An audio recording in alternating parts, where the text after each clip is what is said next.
As paz, irmãos. Boa noite. Espero que o áudio esteja saindo aí bem, né? Hoje nós vamos fazer um estudo breve, todos nós juntos aqui, então fique com a sua Bíblia aberta aí. Nós vamos ler a palavra de Deus no capítulo de João, versículo 2. João, Evangelho de João, capítulo de número 2. Evangelho de João, capítulo de número 2, versículo. Nós vamos ler ali no final do versículo. Depois eu quero que vocês acompanhem com sua Bíblia, prestem bastante atenção. É um assunto bem importante para a nossa teologia hoje, para o nosso entendimento, né, da palavra de Deus hoje. Estando em Jerusalém pela Páscoa durante a festa, versículo 23 do capítulo 2 de João.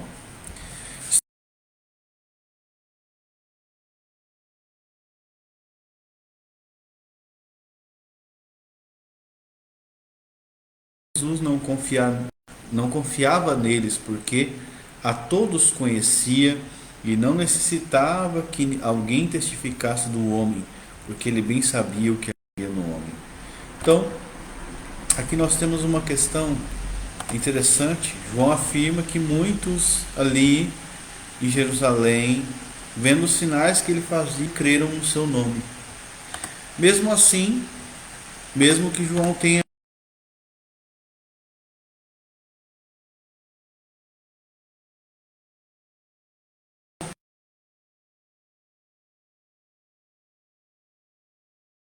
um sentido generalizado de homem. Então, essas pessoas criam em Jesus, mas Jesus não confiava neles. Essa fé deles não era uma fé salvadora, não era uma fé profunda, não era uma fé real, verdadeira, porque Jesus não tinha confiança nessa fé.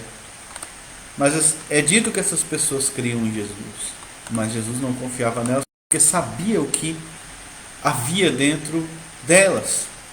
Ou seja, o apóstolo João está nos informando aqui que a pessoa pode dizer que crê e pode até crer momentaneamente ou crer de alguma forma. Deus não recebe a aprovação de Jesus, não ser algo genuíno. Não ser algo genuíno, então você percebe a dificuldade aqui. A dificuldade aqui porque essas pessoas creram no seu nome, vendo os sinais que Jesus fez, mas mesmo assim Jesus não confiava nelas. Então, no capítulo 3, o evangelista ele fala algo. Havia entre os fariseus um homem, versículo 1, chamado Nicodemos, príncipe dos judeus. Isso aqui não existe divisão entre capítulos e versículos na Bíblia, né? No original nós sabemos. É uma continuação daqueles versos que dizia que Jesus não confiava neles porque ele sabia o que havia no homem. Então, um homem chega a Jesus, chamado Nicodemos, e diz, né? E se apresenta, né? E João escreve: havia entre os fariseus um homem chamado Nicodemos, príncipe dos judeus. E este foi ter com Jesus e disse: Rabi, bem sabemos que tu és mestre vindo de Deus, porque ninguém pode fazer esses sinais que tu fazes se Deus não for com ele. Então, aqui você tem Nicodemos, que é um homem, aparentemente também como aqueles homens de João no capítulo 2, ele crê, né, de alguma forma em Jesus, porque ele diz: olha, sabemos que és mestre vindo de Deus, porque ninguém pode fazer esses sinais que tu fazes se Deus não estiver com ele. Então parece que Nicodemos então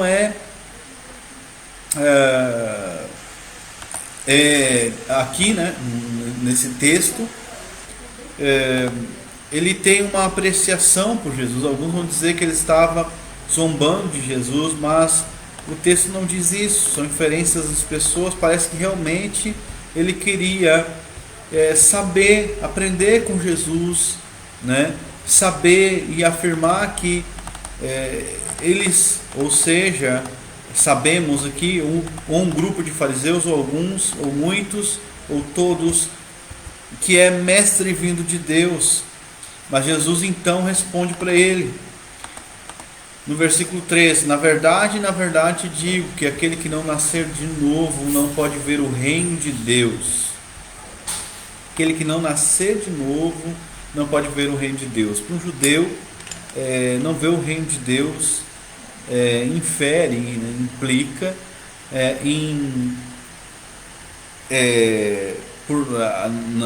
na ideia deles, né, de ver o reino messiânico do Messias, de ver o reino físico do Messias que viria, ou de participar desse reino que Deus iria fazer na terra, as profecias dos profetas lá do Antigo Testamento.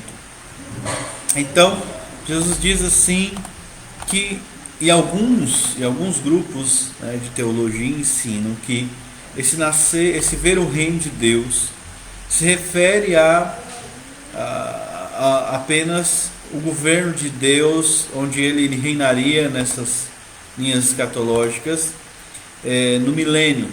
Alguns pensam assim, né? Então dividem aí, mas aqui Jesus está falando de salvação, e o contexto vai demonstrar isso. Ele está dizendo que aquele que não nascer de novo não pode ser salvo, porque não pode ver o reino de Deus, né? Não pode ver a esfera espiritual, não pode compreender as coisas do Espírito e não pode crer. Disse-lhe Nicodemos: como pode um homem nascer sendo velho? Pode porventura tornar a entrar no ventre da sua mãe e nascer? Jesus respondeu: na verdade digo que aquele que não nascer da água e do Espírito não pode entrar no reino de Deus. Então, algumas pessoas pensam que Nicodemos aqui não poderia ser tão estúpido quanto ele parece, mas é isso realmente que é. O homem natural, ele não compreende as coisas do Espírito, porque eles são loucura, Paulo fala. Então, para Nicodemos isso pareceu realmente loucura, né? Como que um homem pode nascer sendo velho? Mesmo nessa categoria, pode porventura entrar um homem no ventre da sua mãe e nascer? Mesmo nessa categoria, para Deus não seria impossível, se fosse isso que Jesus está falando. Mesmo assim, não seria impossível para Deus. Ou seja, um homem natural, ele é incrédulo, ele não tem fé.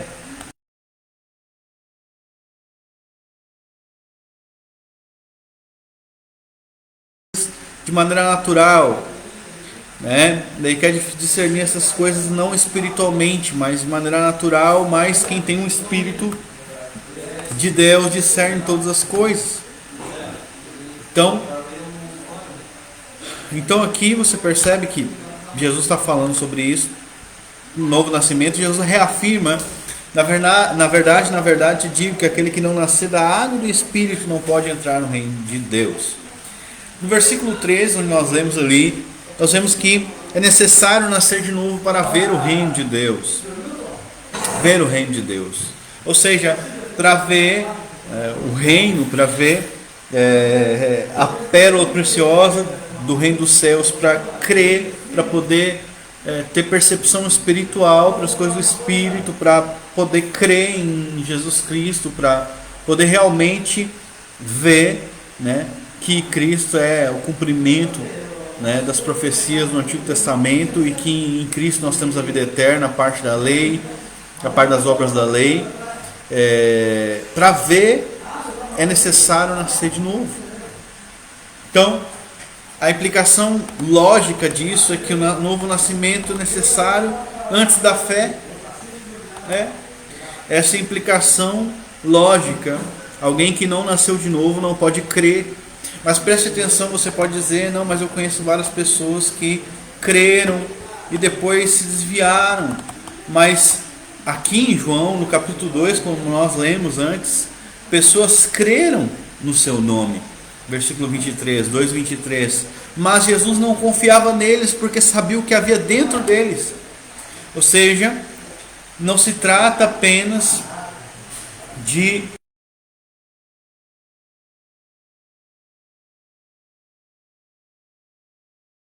daquela semente que caiu entre as rochas, mas ou daquela que caiu entre os espinhos, mas uma que realmente gera vida. E essa que cai em boa terra, e essa terra boa é aquela terra que recebeu de Deus, que nasceu do Espírito, feita pelo poder do Espírito Santo, pelo poder do dedo de Deus. E nós vamos ver isso mais adiante em outros textos provas, mas eu quero me deter nesse texto. Então, Jesus diz: na verdade te digo que aquele que não nascer da água e do Espírito não pode entrar no reino de Deus. Não pode entrar no reino de Deus. E agora alguns debatiam geralmente muito, né, sobre o que seria nascer da água. E alguns diziam que nascer da água significa o batismo, e outros diziam que nascer da água significaria quando você nasce ali, rompe a placenta ali, né? Mas não, a palavra ali no grego, e alguns tradutores traduzem água espírito, tudo junto, água espírito. Por quê? Porque nascer da água e nascer do espírito praticamente é a mesma coisa, porque é um paralelo ali do versículo 5 com o versículo 3, ou seja, nascer da água e espírito, nascer da água e espírito. O que seria então nascer da água, né? Por que ele usa a água? A água, no próprio livro de João, no capítulo 4, quando Jesus fala com a mulher samaritana, ele diz que ele daria água de beber se ela soubesse quem ele era, e, né, ela então não iria ter mais sede. Essa água aponta para o Espírito Santo, para a vida de Deus, a vida que está em Cristo Jesus, né? Depois, a mesma coisa lá no capítulo 7, quando Jesus disse: todo aquele que crê em mim, do seu interior fluirão rios de água viva. E João fala que ele fala do Espírito, que aqueles que crescem nele haveriam de receber. Então perceba que aqui, né, a água aponta para o Espírito Santo. E nascer da água, então, o que seria? Nós vemos também Paulo falando que Jesus morreu para purificar a sua igreja pela lavagem de água da palavra. A lavagem de água da palavra. Então, a água pode também significar, né, o Espírito Santo e a palavra de Deus, nascer da palavra de Deus. E nós temos textos na Bíblia que falam que nós somos gerados, por exemplo, 1 Pedro 1:23, não de semente corruptível, mas incorruptível, que é a palavra de Deus, que vive e é permanente. Deixa eu ver se eu encontro aqui. Vamos ler. 1 Pedro 1:3. Bendito seja o Deus e Pai de nosso Senhor Jesus Cristo, que segundo a sua grande misericórdia nos gerou de novo para uma viva esperança pela ressurreição de Jesus dentre os mortos. Versículo 23. Sendo de novo gerados, não de semente corruptível, mas incorruptível, pela palavra de Deus viva e que permanece para sempre. Então, aqui a palavra ela se refere então ao novo nascimento pela palavra. E se nós tomarmos a palavra de Deus como água, como nós vemos lá Paulo tomando em Efésios, também podemos tomar essa frase, né, nascer da água do Espírito, da palavra de Deus. Depois nós vemos também Tiago no capítulo 1, versículo 18, Tiago 1:18, onde ele diz: segundo a sua vontade ele nos gerou pela palavra da verdade. Sua vontade nos gerou pela palavra da verdade, para que fôssemos como primícias das suas criaturas. Então, o novo nascimento acontece tanto do Espírito quanto da palavra de Deus, né? O meio pelo qual o Espírito Santo nos faz nascer de novo é a palavra de Deus, a sua natureza. Mas nós podemos resolver lá em João 6, no capítulo 6, quando os judeus eles dizem que o sermão de Jesus é duro. Então, Jesus afirma no versículo 63, o Espírito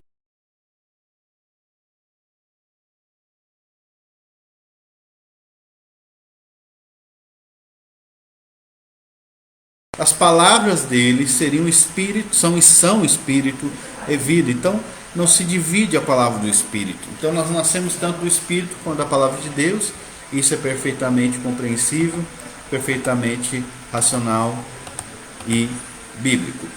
Então, mas eu creio que quando Jesus fala ali para Nicodemos, ele está se referindo também, principalmente às profecias do Antigo Testamento, em especial essa de Ezequiel, capítulo 36, versículo 26. E ele diz: e dar-vos-ei um coração novo, e porei dentro de vós um espírito novo, e tirarei da vossa carne um coração de pedra, e vos darei um coração de carne. No versículo anterior, ele diz: então aspergirei água pura sobre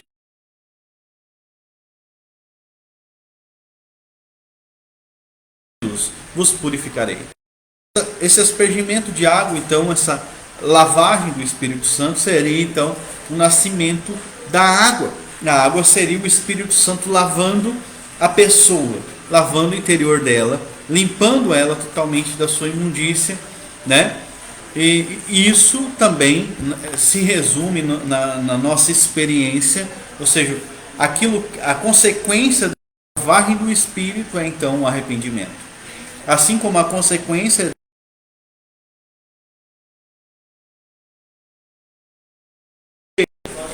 Deus abre os olhos da pessoa espiritualmente, ela crê em Cristo, e quando Deus derrama a água sobre ela, ela se arrepende. Então, nós temos essa, acredito e com certeza, seja sobre essa lavagem que Jesus está falando ali. Depois nós podemos ver Paulo falando similarmente em 1 Coríntios, no capítulo 6, ali, quando ele fala sobre herdar o reino de Deus. Jesus não está falando sobre entrar no reino de Deus, né? Ou seja, quem não nascer da água e do Espírito não pode entrar no reino de Deus. Então Paulo vai falar a mesma coisa.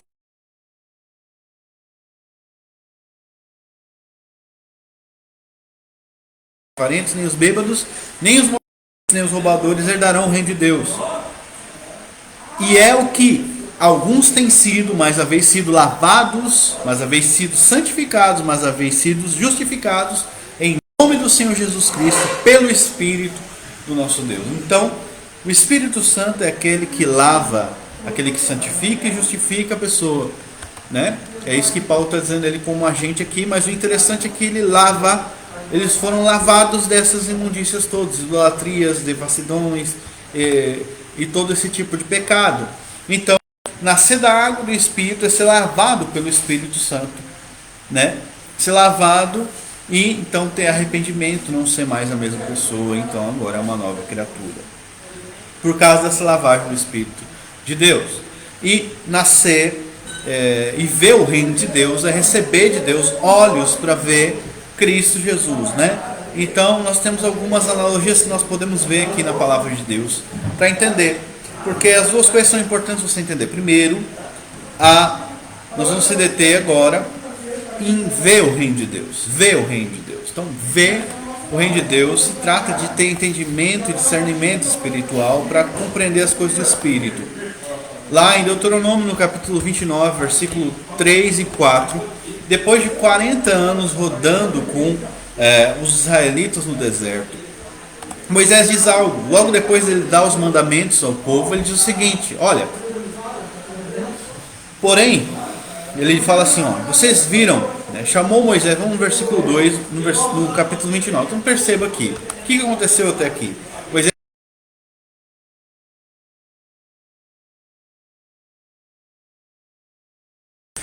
Moisés agora em cima, ele resume tudo o que aconteceu até agora aqui, até o capítulo 29. E no capítulo 28, então, ele fala das bênçãos e maldições da lei.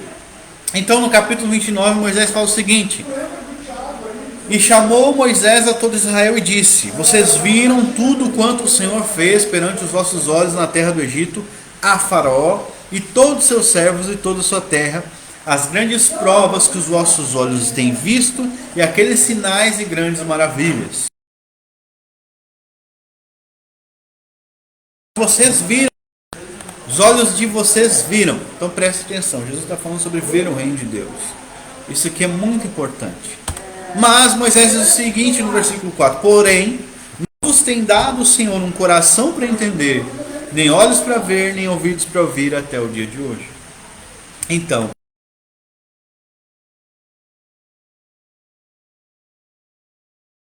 espirituais para ver o que Deus tinha feito com fé. Não havia recebido um coração para entender. Inclusive, o escritor lá de Hebreus vai dizer que o coração deles era perverso e incrédulo. Então, agora você perceba a ligação entre ver, ter um coração, ter olhos para ver, ter coração para entender e ter ouvidos para ouvir. O escritor de Hebreus vai dizer que o coração deles era perverso. Perverso, né? Não entraram na terra prometida por causa da incredulidade. Ó. Então, e vemos que não puderam, lá no versículo 19 de Hebreus 3 vai dizer, e vemos que não puderam entrar por causa da incredulidade, né? Então, assim, ó, e lá no versículo 10, ele diz assim, portanto, como diz o Espírito Santo, se hoje ouvides a sua voz, não endureçais o vosso coração, como na provocação, no dia da tentação do deserto.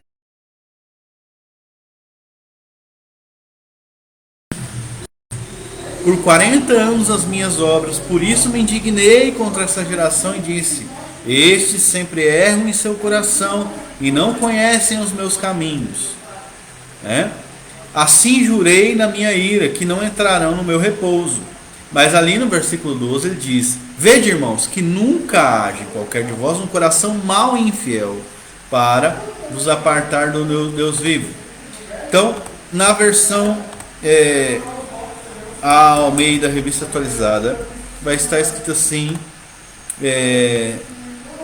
tende cuidado, irmãos, jamais aconteça haver em qualquer de vós perverso coração de incredulidade que vos afaste do Deus vivo. Então, o coração está ligado com a fé, ou o coração é perverso e incrédulo, né? Então você perceba, essas pessoas não haviam recebido de Deus um coração para poder ver o reino de Deus. Elas não receberam olhos espirituais para poder ver espiritualmente o que Deus tinha feito com eles. Não receberam de Deus sensibilidade em seus corações para crer, sensibilidade espiritual, e não receberam ouvidos para ouvir. Então, isso está além daquilo que é físico, que é natural. É uma inabilidade interior que essas pessoas têm. E Moisés diz que o Senhor não deu, versículo 4, pois não tem dado o Senhor um coração para entender, olhos para ver e ouvidos para ouvir. Então é Deus que deve dar isso. Deus que deve dar isso.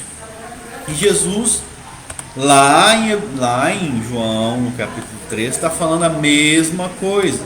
Mesma coisa. Lá, João, capítulo 3. Se não nascer de novo, não pode ver o reino de Deus. Versículo 3. Por quê? Porque não recebeu de Deus olhos espirituais para ver. Não recebeu. Pode até crer, pode até tentar ser cristão, pode até tentar fazer força para ser crente, pode até tentar forçar a ser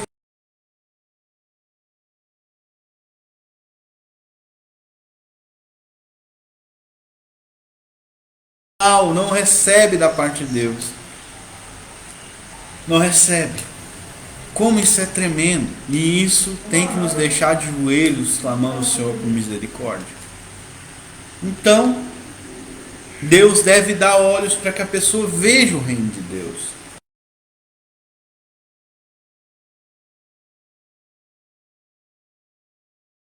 Como nós vimos ali, dar olhos para ver e coração para entender é o mesmo que dar capacidade ou posição para crer. ok? Capacidade para crer, para ver o reino de Deus e para crer. Agora, mais ainda, nós devemos nos deter nos textos bíblicos sobre a lavagem de água, que a gente já viu antes, da palavra de Deus ou do Espírito Santo, que é o Espírito e a palavra são um, eles concordam em um e são um. Quando a palavra, o Espírito opera pela palavra, e assim a palavra tem o poder e é eficaz quando o Espírito, né, traz ela até nós. Então, nós vemos que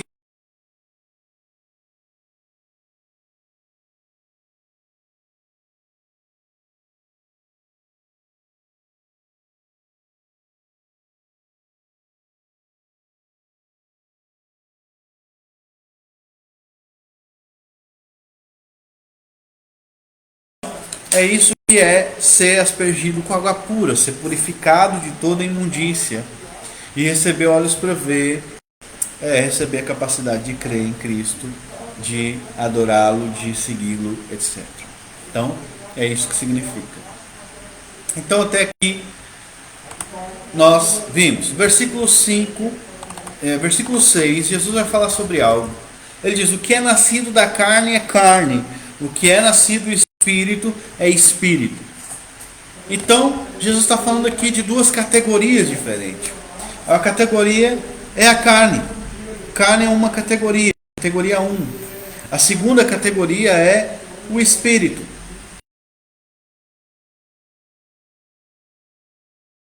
Da natureza.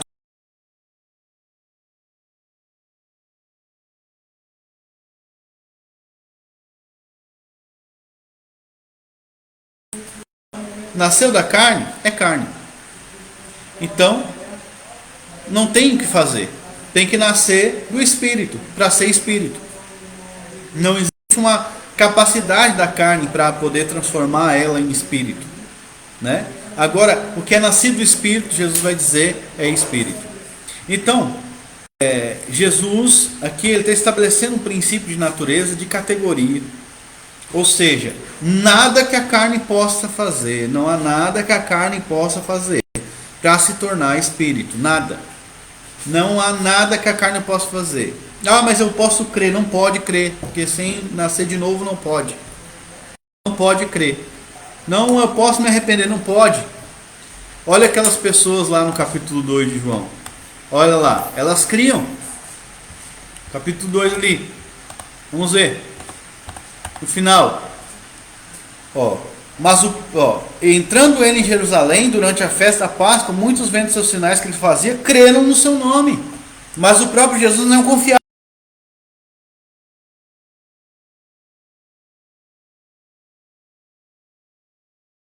O que era, agora a revista atualizada traz natureza humana, a natureza humana.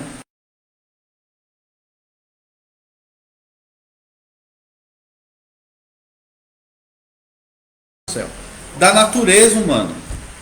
A natureza humana não pode fazer nada para se tornar espírito. A carne não pode fazer nada para se tornar espírito. É isso que Jesus está falando aqui. É uma doutrina dura, né? Porque demonstra que é necessário nascer do Espírito, ser feito de novo para poder tanto crer quanto se arrepender. Ou seja, antes do seu novo nascimento, antes de Deus te dar olhos para ver, antes de Deus te lavar, não havia nada, absolutamente nada de bom em você. Até aquele momento em que Deus, pela sua providência, te chamou e te levou até aquele momento de novo nascimento. Onde você talvez antes pensava que, vou crer aqui. De repente o Espírito Santo veio e fez você nascer de novo. Nada, não tem nada a ver com o nosso julgamento humano, nada a ver com a nossa capacidade humana de julgar as coisas, mas tem a ver com o poder de Deus. Tem a ver com o poder de Deus. Então, Deus, o que Jesus diz aqui, o que é nascido da carne é carne, o que é nascido do Espírito é Espírito. Não te admires que eu te diga, importa-vos nascer de novo. Então Jesus vai falar sobre O vento sopra onde quer, ouves a sua voz, mas não sabe de onde vem, nem para onde vai. Assim é todo aquele que é nascido do Espírito. Ou seja, quem nasceu do Espírito não pode ser perscrutado pelo homem natural. E também, muito menos, o Espírito Santo pode ser compreendido pela mente natural do homem. Não pode. Não pode ser. O homem, não pode perscrutar o poder de Deus. Salomão vai ecoar isso em Eclesiastes quando ele diz que assim como você não sabe o caminho do vento, nem como se formam os ossos no ventre da mulher grávida, assim você não sabe as obras de Deus que faz todas as coisas. E assim como Deus governa o mundo pela sua providência e seu poder, também faz com que uma pessoa que tem um coração de pedra endurecido se torne filho de Deus. Receba a natureza regenerada, receba uma nova natureza e creia em Cristo. Tenha disposição, vença todos os preconceitos, transforma a carne em espírito. Somente Deus pode fazer isso. Deus tenha misericórdia de nós e que possa nos dar mais iluminação sobre isso. Então vamos continuar aqui. Então Jesus perguntou a Nicodemos, como pode? Não, então ele perguntou Nicodemos a Jesus, como pode suceder isso?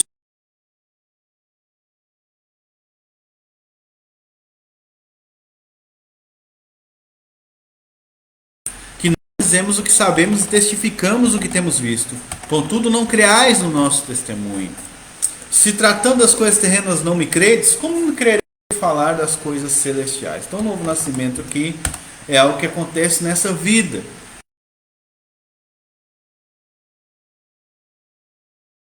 Qualquer tipo de heresia, não, o novo nascimento é algo que acontece aqui, porque Jesus está falando de coisas terrenas. Ou seja, é algo que acontece na terra. E é algo que acontece aqui nesse plano. Deus faz pessoas nascerem de novo aqui.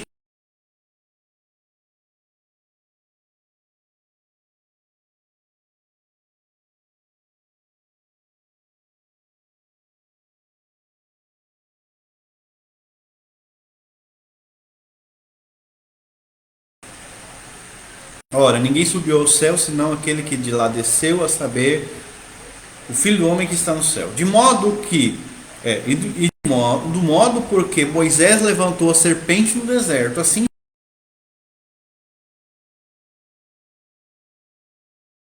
ele tem a vida eterna. Porque Deus amou o mundo de tal maneira que deu o seu Filho unigênito, para que todo aquele que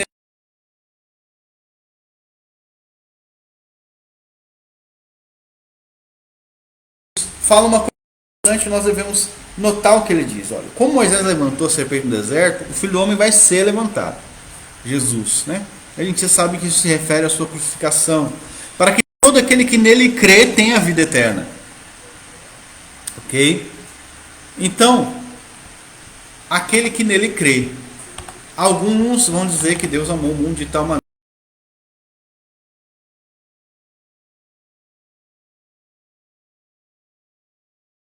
Os homens, então, ele providenciou uma forma que todos os homens do mundo, sem exceção, pudessem ser salvos se quisessem, crendo em Jesus Cristo. Mas o texto não está falando de uma capacidade que o homem tem de crer que Deus, ele amou o mundo, ou seja, a sua criação, de maneira que ele deu o seu Filho para salvar aqueles que creem, para que eles não pereçam, mas que eles tenham a vida eterna.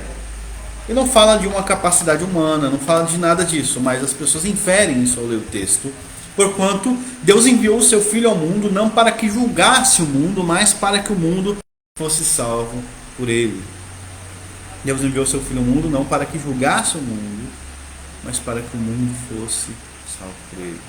Então, quem crê nele não é julgado. Quem não crê já está julgado, porquanto não crê no nome do Filho unigênito de Deus. Então, o motivo por qual Deus não enviou seu Filho para julgar o mundo é porque quem não crê nele já está julgado.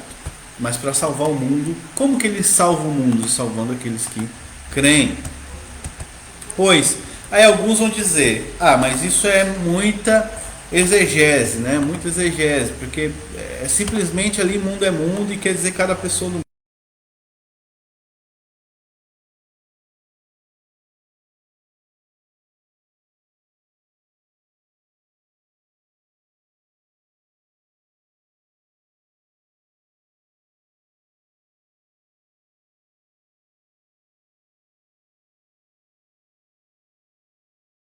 o grego ali para demonstrar que o texto está dizendo que a pessoa não tem o hábito de pecar como ímpio, ou seja, não peca continuamente. Porém, o texto não diz isso diretamente. Isso é inferido, uma interpretação que se usa o raciocínio, se usa o cérebro. E, claro, o Espírito de Deus nos deu sabedoria e capacidade, nos capacita nossa mente, pela graça de Deus, para que nós entendêssemos os textos bíblicos, para que nós possamos, então, ter a vida eterna lendo a palavra de Deus. Então, vamos continuar aqui em João 3. Então, quem nele crê não é julgado, quem não crê já está, porquanto não crê no nome do unigênito Filho de Deus. O julgamento é esse, que a luz veio ao mundo e os homens amaram mais as trevas do que a luz, porque suas obras eram más. Então, aqueles que generalizam ou universalizam todos os textos, aqui João está dizendo que os homens amaram mais as trevas que a luz. Você amou mais as trevas que a luz? Não. Quer dizer, antes da sua regeneração, sim. Antes da sua regeneração, sim, sua natureza se inclinava para as coisas das trevas. Porque quando a luz veio, Jesus vai explicar aqui, pois todo aquele que pratica o mal aborrece a luz e não se chega para a luz, a fim de não serem arguidas as suas obras. Então, aquele que faz o mal, ele não vem para a luz, não vem para a luz, para revelação, para a graça, para o amor de Deus. Por quê? Porque ele aborrece a luz para as suas obras não serem manifestas. Mas Jesus fala, quem pratica a verdade aproxima-se da luz, a fim de que suas obras sejam manifestas, porque foram feitas em Deus. Aqui nós temos um princípio de natureza novamente, glória a Deus, aleluia, que é necessário que essa pessoa, para ela vir para a luz, que é a luz que veio ao mundo, que é Cristo, é necessário que ela tenha essas obras que são manifestas, são boas obras, mas essa natureza que faz essas obras em Deus. Não quer dizer que você é salvo por obras, quer dizer que Deus faz, Deus produz em você o que é certo, o que é bom, o que é justo, e faz com que você se aproxime da luz, faz com que você deseje a luz, faz com que você deseje a justiça. Deus faz isso. E em que momento Deus faz? Não sei. Em algum momento Deus transforma a sua natureza, ou durante muito tempo Ele ara essa terra do seu coração e faz com que você deseje, almeje, anseie as coisas de Deus. Então, ali João está falando isso, Então nós vamos ver que esse princípio aparece lá em João, um princípio de natureza, para você ver que João não está ensinando salvação por obras, Ele vai dizer assim, 29, se sabeis que ele é justo, sabeis que todo aquele que pratica a justiça é nascido dele. É nascido dele. Então, quem pratica a justiça é nascido de Deus, é nascido do Espírito Santo, é nascido de Cristo. Tem a natureza de Deus. Entende? Então, essa pessoa que veio para a luz e essa outra pessoa que não veio para a luz, elas não fizeram isso porque elas tiveram livre-arbítrio de decidir entre uma coisa e outra. Elas fizeram porque essa era a sua natureza. Uma tinha as obras feitas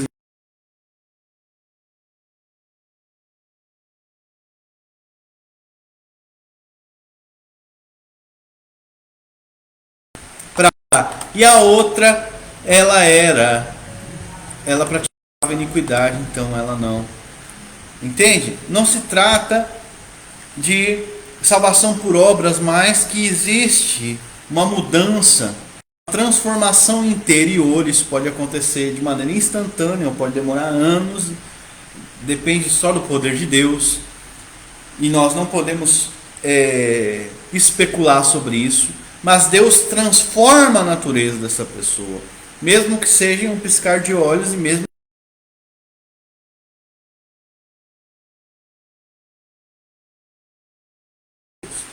esse é um mover interno que só Deus conhece e Ele faz na pessoa. Então, isso é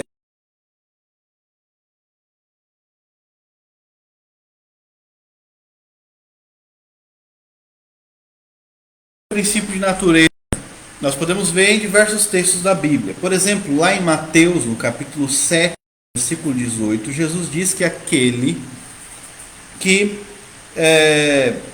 a árvore má não pode produzir fruto bom e a árvore boa não pode produzir fruto mau. É idêntico ao que nós acabamos de ler aqui em João 3, onde Jesus disse que aquele que pratica, aquele que pratica a justiça vem para a luz, mas aquele que não pratica a justiça, aquele que faz o mal, não vem para a luz para que as suas obras não sejam manifestas. Então, Jesus está ensinando um princípio de natureza aqui. E ali também em Mateus 7,18. Ou seja, a árvore má não pode produzir fruto bom. Então, se existe algo de bom em alguém, isso vem de Deus. Isso pode se referir até ao ímpio, né? Quando produz alguma coisa de bom. Mas a palavra de Deus diz que tudo que não provém de fé é pecado. E como o ímpio não tem fé, mesmo as melhores obras dele e as melhores coisas que ele faz, elas são pecado. Elas são pecado.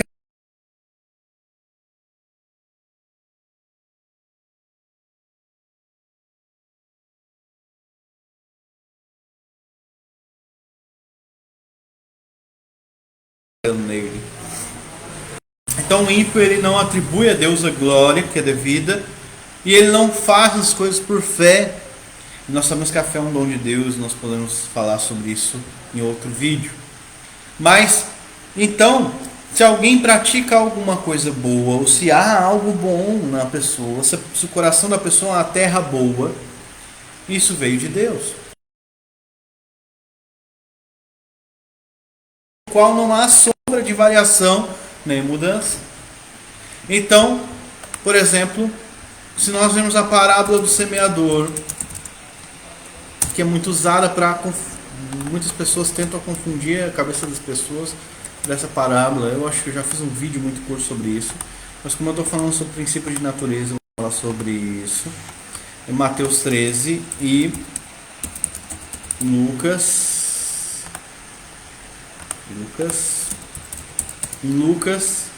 8, né?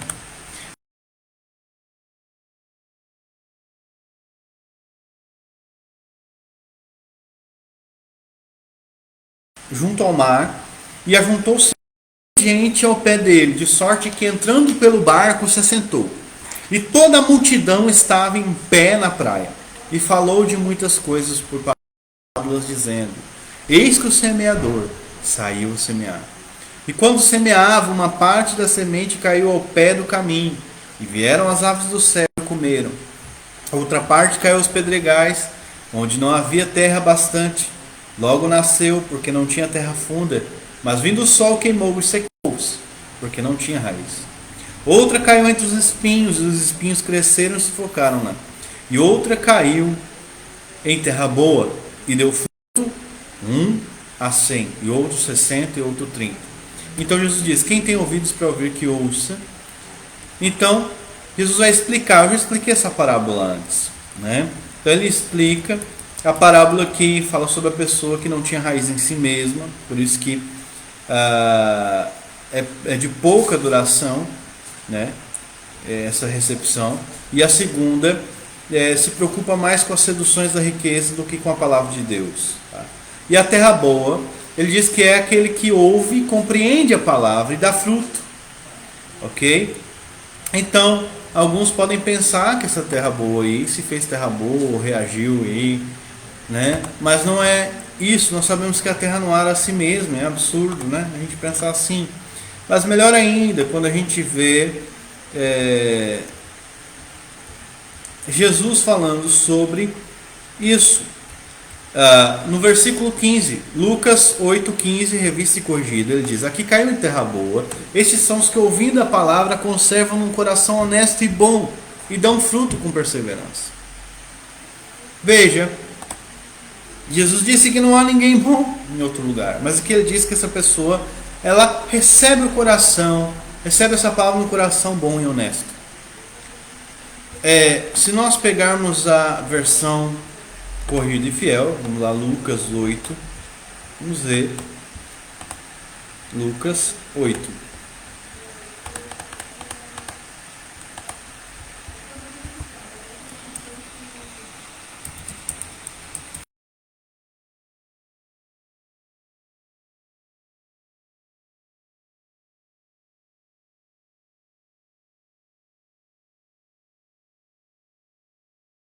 Ganha a depravação.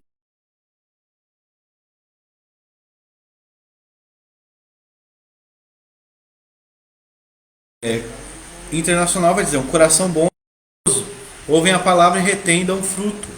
Depois a Almeida Revista Atualizada, vamos ler ali, 15.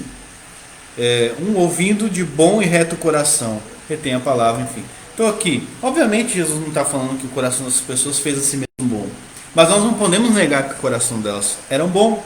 Por isso, por causa que o coração delas era um coração bondoso e honesto, elas receberam a palavra de Deus e deram fruto. Mas, espera aí, a salvação não é por obras e não há ninguém que é bom. Por isso o Espírito Santo trabalha nesse coração. Ele tira o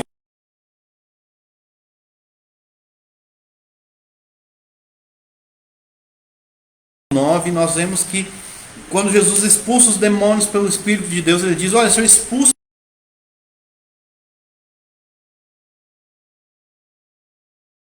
para misericórdia com suas mãos, com seu dedo, com seu espírito, então ele faz com que essa pessoa seja terra boa.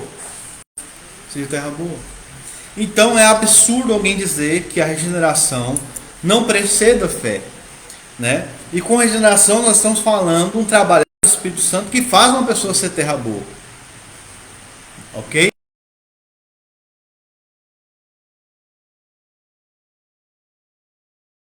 Deus, porque toda boa dádiva vem de Deus. Ninguém é bom, não há ninguém que faça o bem. A palavra de Deus diz. Então, às vezes parece que nós estamos batendo na mesma tecla de maneira contínua, né? Mas é porque em muito tempo, foi ensinado esse tipo de coisa para nós, que a fé fazia com que você nascesse de novo. Sim, de fato, quando você crê, você recebe a adoção de filhos. Você é chamado de filho de Deus. Então eu quero falar sobre um outro texto aqui, antes de finalizar. João capítulo 1, versículo 12 e 13. João 1 diz o seguinte: mas a todos que receberam, deu-lhes o poder de serem feitos filhos de Deus, a saber, os que creem no seu nome. Então, aos que receberam, deu-lhes o poder de serem feitos filhos de Deus. A palavra poder aqui no original, se nós olharmos outra versão, nós vamos ver melhor, é direito, exousia, ok? Na nova versão já está traduzida de maneira correta. Ele diz assim: a todos quanto receberam, aos que creem em seu nome, deu-lhes o direito de se tornarem filhos de Deus. Aqui, quando ele fala em direito de se tornar filho de Deus, ele está falando de adoção, que é aquilo que quando nós recebemos o espírito de adoção, quando nós, depois de cremos e sendo justificados, nós somos adotados na família de Deus. Nós somos recebidos por Deus como seus filhos. No mundo espiritual, então, reconhece que nós somos filhos de Deus, porque nós cremos, porque nós somos justificados. Isso é muito sério. Mas João não está falando sobre o novo nascimento, ele está falando sobre a adoção de filhos, aqui, João 12. Ou seja, os que recebem a Cristo, que creem em seu nome, recebem o direito de serem filhos de Deus, ou seja, ser adotados. Mas agora, no versículo 13, ele fala sobre o novo nascimento.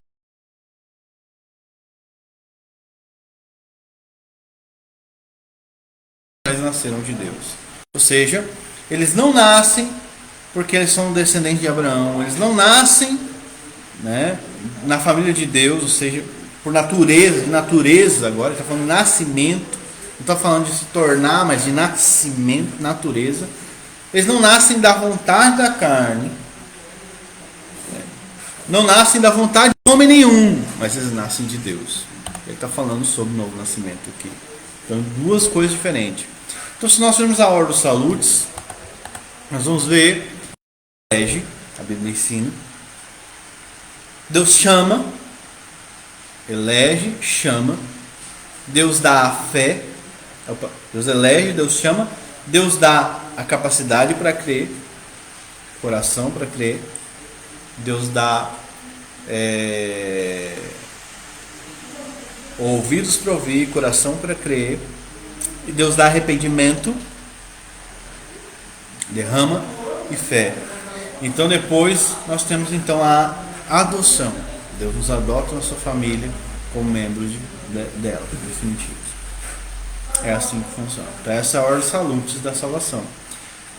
Claro que muitas vezes nós queremos prescrutar isso na nossa experiência e nós não conseguimos, porque a nossa experiência não consegue perceber, ela não pode perceber o novo nascimento. Porque quando a palavra de Deus cai no seu coração em algum momento, e quando o Espírito Santo trabalha no seu coração em algum momento,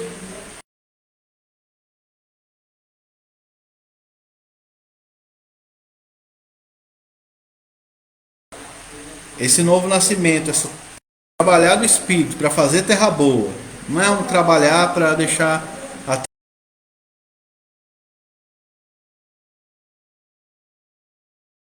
que nem nós vamos ali em Lucas, para receber a palavra de Deus. Quando Deus faz isso, então, lá no interior, no seu interior, então, meu Deus, é algo oculto, que a sua razão não pode prescrutar, sua experiência, seus sentidos não podem prescrutar, mas Deus fez. E quando a palavra de Deus entra no seu coração, depois do Espírito ter trabalhado nele, e durante o Espírito ter trabalhado nele, você vai produzindo bons frutos. Você vai gerar fé. Isso é algo tão...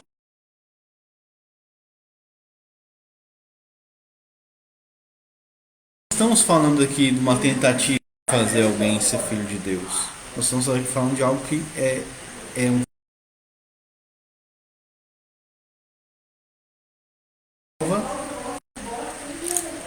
e que não tenta salvar.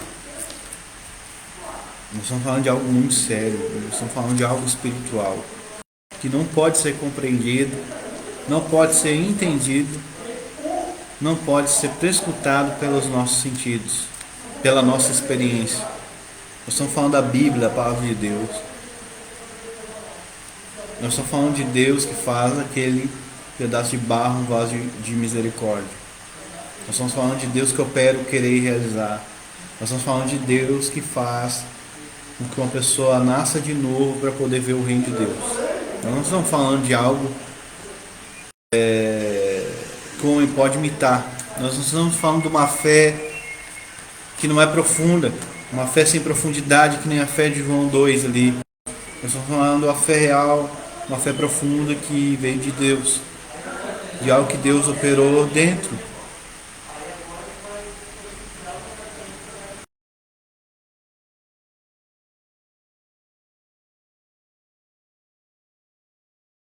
No profundo do nosso coração, Deus fez isso em algum momento, nós não podemos detectar.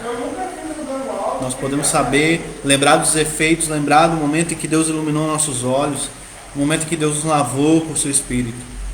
Mas quando Deus começou a implantar a vida em nós, quando Deus começou a transformar nosso coração, para que tudo isso pudesse acontecer, não sabemos, não podemos escutar.